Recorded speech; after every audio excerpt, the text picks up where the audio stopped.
For the honor of Grayskull, here's your look at the new Mondo She-Ra 1/6 scale figure, Mondo exclusive.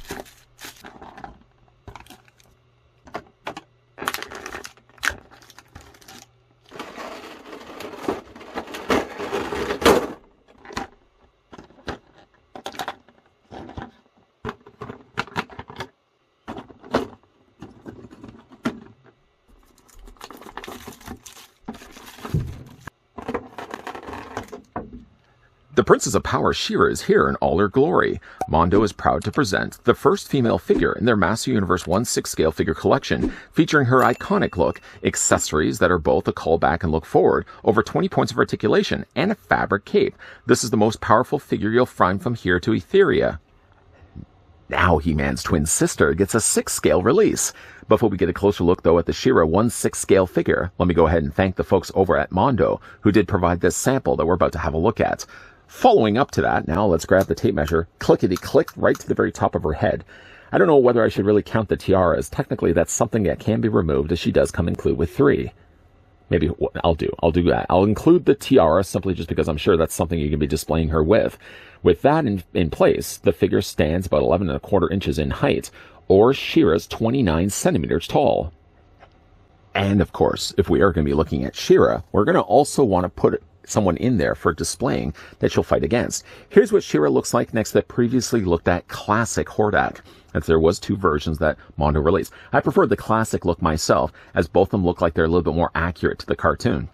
Fittingly enough, though, while Hordak was a lot taller than the recently looked at Revelation Skeletor, I think they're in line with one another. Hordak should be really taller than She-Ra, as he certainly is, bigger and bulkier as well. A standard issue display stand comes included with the Princess of Power, as it's the same type of display stand we've gotten countless times already with the Mondo Master Universe releases.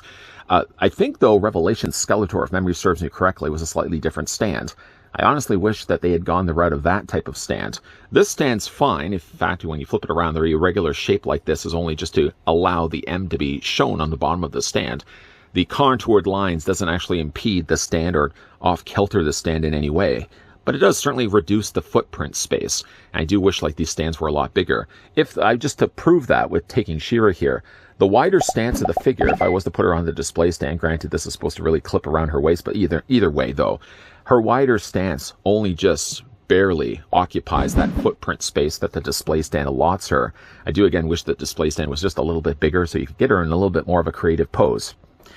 On to the stand, though, one thing I did want to mention about it involves me having, of course, take She-Ra and put her to the side. The stand has essentially a clip on the top here that you can rest the figure's legs on top of, or like the inside of her legs on top of. You can also clip this around her waist. My concern, though, with this, though, is while they have added these rubber feet to prevent scratching of the plastic of the figure, unfortunately, because the costume is white, I do worry that the rubber may wear off and leave behind stains. I've heard from a couple of other individuals that has happened. I myself would rather just instead display She-Ra, I think, on top of the clip. And that seems to be okay. I mean, obviously, it's not going to keep her very super stable. And of course, when you start adding other things to the figure as well, that's going to maybe off-kilter her just again a little bit. But I would much rather, I think, put her on. Even if I end up putting that down, the only really part that's going to get kind of stained is, if that does happen, is like the inside of her legs. Again, I would much rather do that instead. The figure also comes included. Let's just put that to the side. Swooping in here, she comes included with Kowl. Now, unfortunately for Kowl here, I've got a couple of little stain marks there on the front of the figure. I do want to still say it's a figure because there's technically articulation here on Kowl. You can move the arms back and forth, for example. And you can kind of move it up and down, but really not by much, though. It's a really nicely detailed representation of Kowl from the cartoon. And just to bring into comparisons, remember Hordak came included with Imp. Now, Imp is obviously a lot smaller than Kowl. And Imp also did have articulation in his head and both also in his arms. I think this one arm, maybe the arms didn't have articulation, but he certainly did have it in the head. Kowl, for the obvious reasons of his wings being attached to his face like this, doesn't possess any articulation in the head. You can't move it back and forth at all. The only thing that Kowl does actually have is arms that swivel back and forth. That's it. Coloring is really good on this, but again, it's a shame that I've got this stain. You can see right there, there's a line that runs down here and runs down the front. I'm not really even sure what comes. It looks like I might be able to rub it off, but again, I don't even know why it got there in the first place. As we look at the rest of the accessories that come included with Princess of Power, one update though to Kowl is in between takes, I was able to take that stain off completely. Luckily, it wiped away right away, and I didn't even notice that Kowl came out of the packaging with it, but I'm glad at least the stain was able to be removed. As though for the rest of the gauntlet of accessories we're going to go through together, some of them have been inspired by the original 80s cartoon. In fact, some of them have also been inspired by the original She-Ra vintage toy. And Mondo, as they always like to do with their Mondo Master Universe figures, they have also thrown in their little touches of details, specifically with the sword and the sheath that we will also be looking at. I don't want to get ahead of ourselves, though. In the category of least interesting accessories, I'm going to go ahead and put the closed fists in there.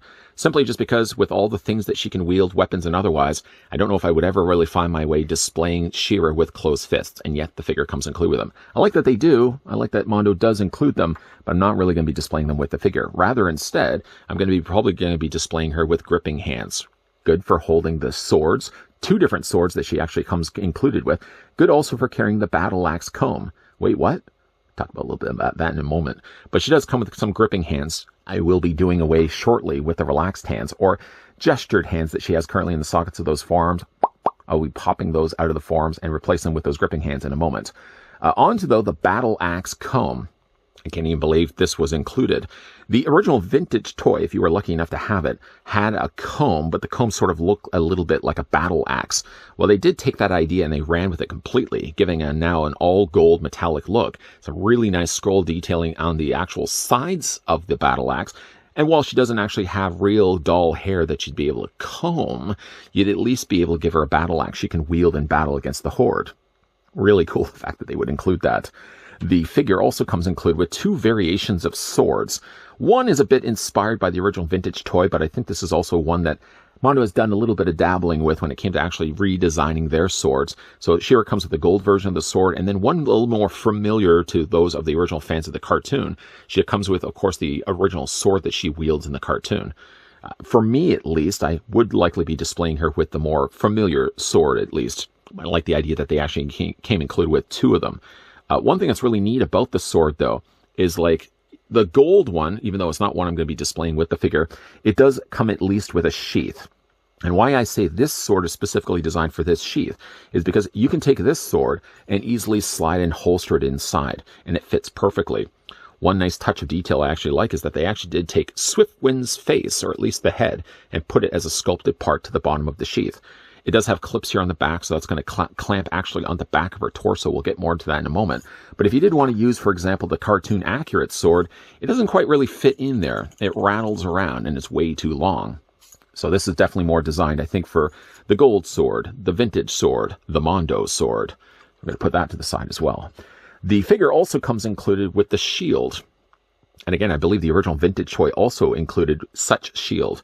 It did have a little stone there in the middle. It's all adorned here in beautiful looking metallic gold. And it does have a couple of straps there on the sides that can fit around the figure's arms. Simply just slide the arms up and then you're good to go. In fact, actually, with the size of the gauntlets as they are in her forearms, the shield straps hold pretty good against the figure's forearms. While she's currently holding, actually, you know what? I don't want to say while she's currently holding. I'm going to take that off for right now.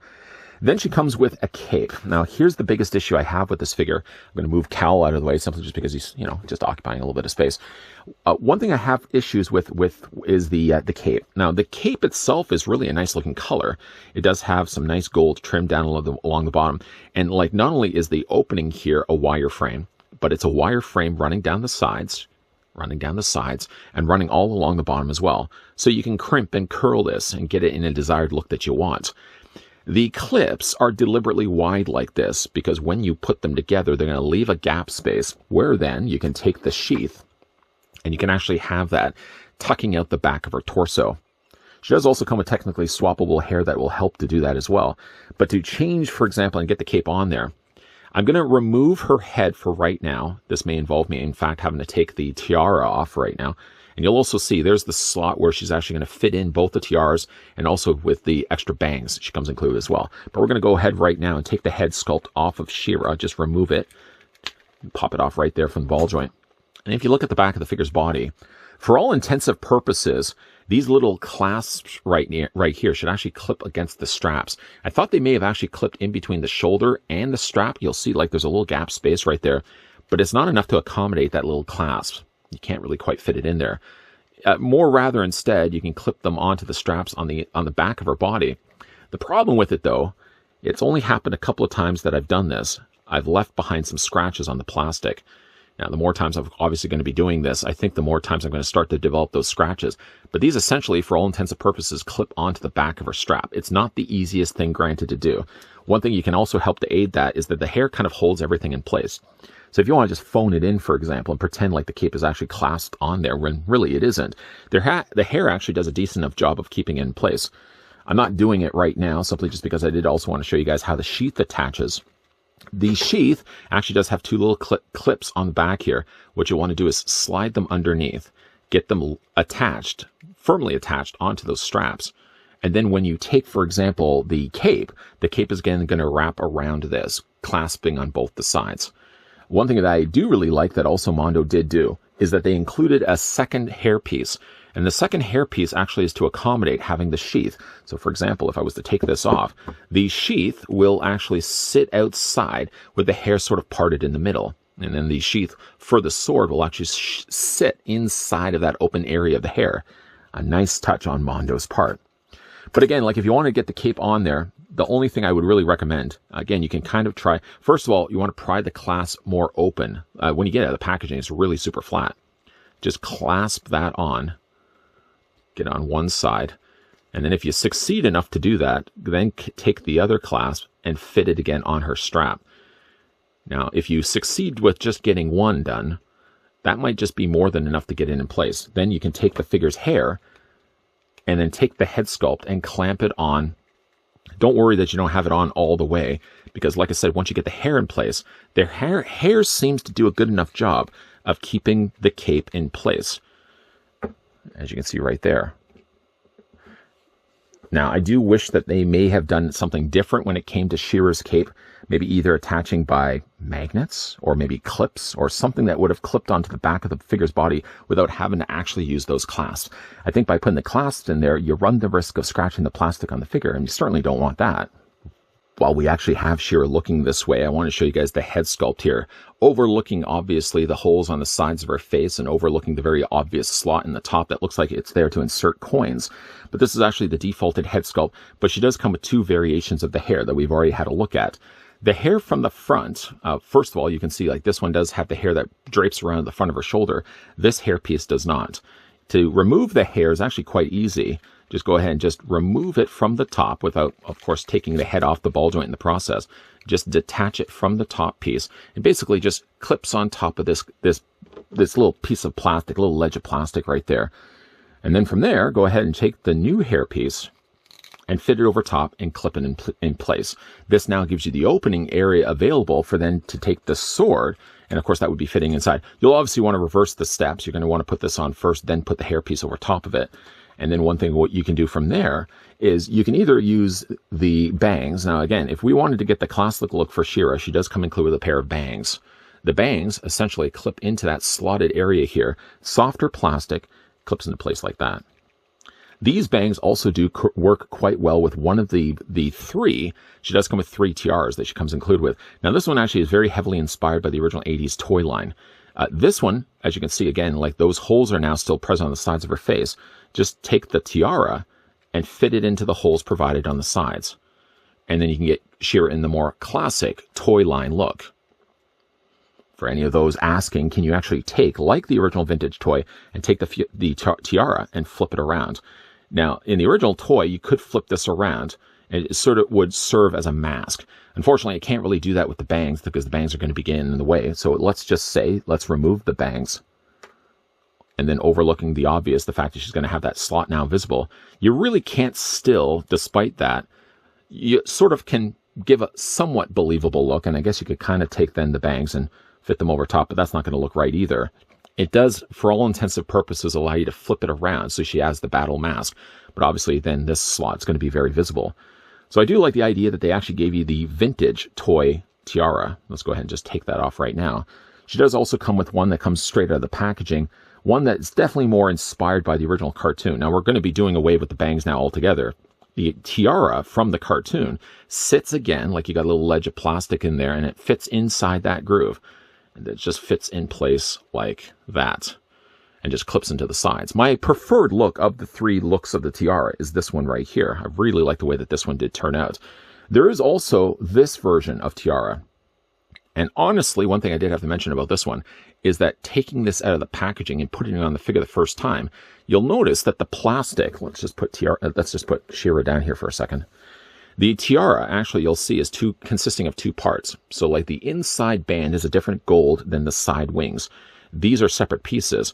And when I did end up putting this on She-Ra the first time around, it actually not broke off, but it came loose. Maybe the glue wasn't strong enough. So it gives us this version, which I believe on their site is listed as the Battle Tiara. Essentially, you're going to rinse and repeat the same steps. Just take the tiara off, put now the new tiara on here. And again, like when I'm putting this on, at least, it's hard to kind of convey this in the review, but it does sort of feel like something is fighting this, almost as if like the wings are going to fall off. Now, again, like to display the two, to show you the difference between the two, you can see like the wings are a little bit more different. The front piece, the guard that covers the sides of the face, is a little bit different than this one right here. I still prefer this one of the three tiaras, but this one's kind of interesting as well. Just be careful with this one. I see the glue came loose. This was the side that I glued. This was the side I didn't glue. So I'm going to have to fix that. Just be careful of that one. The other tiaras don't have that problem. The other ones clip perfectly fine onto her face. It's just that one battle tiara that you really have to be careful of. One other thing that you also can do with She-Ra too is that she comes with a variation of her belt. This existing belt sort of gives us the more cartoon look of She-Ra, but she also comes with this one as well. That's very much closer to the original vintage figure. Simply all you have to do is just detach the back here, which it's not really that hard at all. In fact, like the clasp that attaches the two parts together it's very soft plastic, very easy to remove. And then this just fits around her waist, and you rinse and repeat the steps. You're essentially just clipping the two parts together, or you can also just drape it in the front there as well. The only thing that's really missing from this being a perfect She-Ra from the original vintage line is I don't think the original vintage one had sort of a kind of a lace dress, and then she also had, I believe, a rainbow type of cape. This one only has the red cape. But the couple of different options available, of course, if you want to display the figure. Let's go ahead and put on the original belt, because I do like the original belt just a little bit more. And then again, just to clasp that around, I keep using the word clasp, but to clip that around, it just fits. I don't know if you can actually see it or not. There's a little hole right there. And the belt, bring the two halves together, and it clamps together, clips together. Gives us a look that looks like that. Sticking with this look for right now, as this is my favorite of the three, so we can get a closer look at the head sculpt. Quite a beautiful looking portrait that Mondo has managed to sculpt here for She-Ra. Sticking, I feel, with the better of the three tiaras. This one right here does have some nice additional gold that's been added in there. Really adorned with some nice ruby. There's like a little ruby stone there in the middle of her forehead. It's just such a really nice looking pretty portrait. Now again, you don't have to necessarily use this hair. I'm keeping this one for right now that has the opening here on the back. If you did want to use this hair, the only thing you're going to be sacrificing, obviously, is that there's not going to be a section to hold the sword, but also that little bit of hair that drapes around the front of her shoulders is going to be gone as well. This only is going to be draping from the back. She has some nice gold there adorning her body here with some blue added in there. Now, the thing about the dress as well as the top of her dress, I guess the top of her outfit, is with the cape. One other thing I'm really concerned with the cape is that the cape is a red color, a very vibrant red. Having the cape sitting against this body for too long, I do worry that maybe it's going to leave behind some red staining onto the actual white plastic. White plastic is very susceptible to staining if you're not too careful. I don't know if for long term I'm going to be planning to display She-Ra with the cape, because again, I think, especially with humid conditions, whether if maybe some of that staining or dye may bleed onto the suit itself. For what it is right now, though, it's a beautiful looking suit that they've sculpted on her. Again, she's got some really well-detailed gauntlets there on the sides of her forearms, and equally well-detailed sculpting there that they've got into her legs as well. The legs on She-Ra are actually quite tight, that we'll talk more about in a moment. In fact, you can kind of hear them squeaking as I'm moving them around. The only thing that's a little more looser on She-Ra is this one knee. This knee right here is a little on the tad looser side. Ankles are also something that's quite tight on this figure. A little looser when you're moving it back and forth, but certainly up and down, no problems whatsoever. In fact, while we are certainly on the topic of articulation, let's run through that right now. Shira's head is on a ball joint, so it can rotate back and forth, up, down, and also back and forth as well this way. The arms do come out easily at a 45, 90 degree. 45 is down here right now, 90-degree angle. You take those arms and move them forward and back. And again, because she does also have these shoulder pads are softer plastic, they don't get in the way at all when it comes to moving those arms back and forth this way. The forearms rotate back and forth. There's a single hinge in the elbow only, and the hands rotate back and forth. The upper torso is on a ball joint. While doing that, though, I found a couple of times already that the belt likes to detach itself. Easy to put back into place. Just keeping it in place is sometimes the bigger issue. Legs are on hinge joints. In fact, ball joints. You can see the inside there. A little on the more squeaky side, but at least it gets the job done. The legs move forward and back this way as a mild swivel at the top of the thigh. Double hinge on the knee. Initially, I thought the figure was only going to have a single hinge, but in fact, she does have a double hinge on her knee. And as already mentioned, her feet go up and down this way, back and forth this way, and there is no toe articulation. It's a really nice looking She-Ra. I think Mondo has done a really great job on her. I do like the customization that she has available with her. Some looks that you can, of course, pull off to getting more of that classic cartoon look, or again, if you want to have the more vintage looking She-Ra, you can pull that off as well. Let's bring the camera back just a little bit. Yeah, I really like the look of She-Ra. The only thing I'm a little apprehensive about is displaying her with the cape. First of all, the clasps on the cape, scratching the back of the plastic would be one thing I'd be really worried about. But also long term, I have to wonder if maybe the dye of the red will eventually start to stain on the costume. I think for me at least, while I do like the idea that they include the cape, I'm more leaning to the idea, I think, of displaying her without it, just for that potential risk of staining. Intentionally, I did start this review with giving She-Ra the more classic action figure look, but near wrapping things up and, of course, having the figure spinning around the rotisserie now, I wanted to display her in the way I'm going to be displaying her on the shelf, giving her the more classic cartoon look. That's the thing I really do like that Mondo has done here with She-Ra, giving us different ways of displaying the figure. In the middle, though, they've also found their way to add their own spin on things, which that battle tiara, the one unfortunately that did not break on me, but did come apart on me, I think is also one thing that Mondo threw in there as their own kind of style change to the figure. Now, with the 3 different looks that she has, and then, of course, all the various looks in between that you can pull off with the figure, I prefer myself to give her this look of tiara, but again, I like the idea that they gave us not only the original vintage tiara, but again, that battle tiara. She comes included with the shield, she comes included with the battle axe comb. I can't believe that they actually included the battle axe comb. And of course, to round things out, she comes included with tiny little cowl.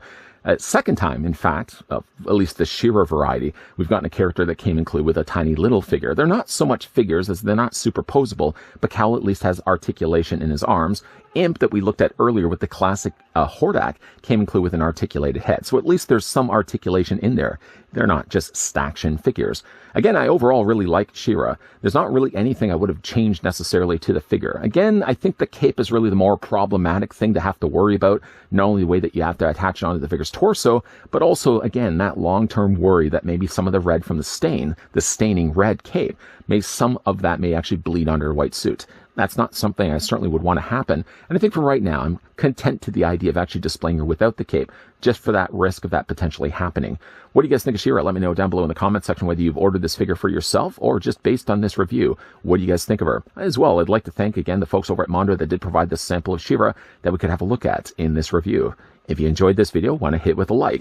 If you're loving the content you guys are seeing and certainly do want to stick around for more, then do the ever crucial hitting that subscribe button down below, and equally crucial, turning on the bell notification so you can get reminders every single time a new video pops up. Popping up also at the very end of this video will be a playlist of other things I've done for Mondo in the past, and all future Mondo things will be on there as well. And as always, guys, thanks for watching. See you guys next time.